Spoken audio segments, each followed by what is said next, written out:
প্রিয় দর্শক, এই সেই ভাইরাল জাকির ভাইয়ের পপুলার কেক।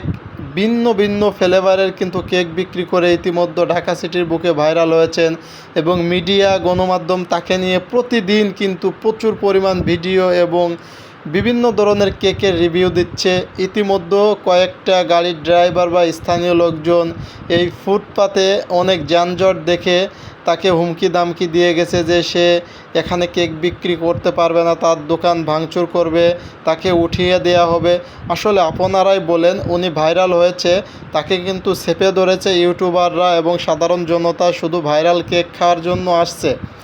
তো এখানে তো জাকির ভাইয়ের কোনো দোষ দেখি না। তার যদি এই পপুলারিটি থাকে, সে যদি একটু বিজনেস করে ভালো হতে চায়, এতে দোষের কিছু নেই। আমি বলি কি, তার যেহেতু এত পরিমাণ লোক হচ্ছে, জনতা হচ্ছে, ভালোবাসছে তাকে, তার দোকানটা একটু ফাঁকা কর্নারে নিয়ে গেলে তাহলে রাস্তার পাশে এতটা যানজটও হবে না, কারোর কথাও শোনা লাগবে না। তো আপনারা সবাই কমেন্টস করবেন যে আসলে এখানে দোকানদারের কোনো দোষ আছে কি না।